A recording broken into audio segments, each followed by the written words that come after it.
Hugh Jackman. Listen, I am so happy I got to see Reminiscence on the big IMAX screen because, man, it blew me away. Let me tell you, Lisa Joy, she has it up here, man.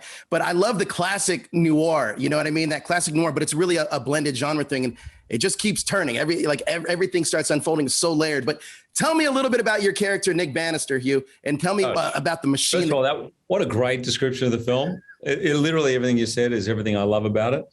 And Lisa Joy is the bomb, and she's created something really unique. And my character, as she wrote for me, I guess on one level it has an element of Wolverine in it, that kind of tough, impenetrable exterior, underneath a lot of pain, brokenness, a little bit of badass in there, you know. So, but you mix that with the kind of a very almost obsessive love affair that happens out of the blue for him, and just, and then she disappears. So for the character, it's very much, I think, like what the audience go through with this movie, which is, you know, I know what this movie is 10 minutes in, you know, I get it.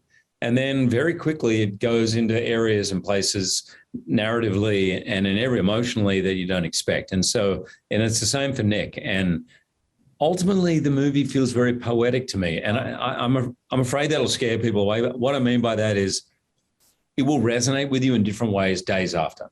Yeah, I mean, literally now I saw it a couple days ago and I'm still thinking about it. And every single time we got something revealed, it's like I moved closer to the edge of my seat. So it kept getting more and more, like I was just so into it. But I want to talk about Lisa Joy real quick and the technology, because that's another thing about this film too that I want everybody to know.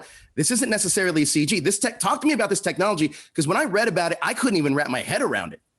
Well, I couldn't either. She told me she was going to do this thing and I was like, has that been done before? She goes, no, we're working it out now. And I'm like, okay, like you're a first-time filmmaker. That's a big thing to take off. But the holograms, which is not really what they are, but that's the best way to think about it, I think, for most people watching, are real. They are in camera. So when I, as the actor, was standing at that Reminiscence machine or looking, I'm looking at a real hologram of Rebecca Ferguson singing, or even at the point where, I don't want to give it away, but when I enter one of the memories, that's real. And that was real.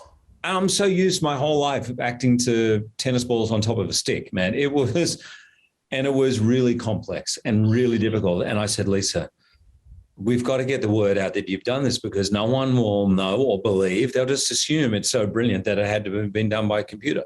So seamless. It was so seamless. It looked so brilliant. But I do, like Screen Rant has to ask, I have to know, we're dying to see you back in the MCU. Is there any chance that we could see you reprise your role as Wolverine, or is that in your past now at this point?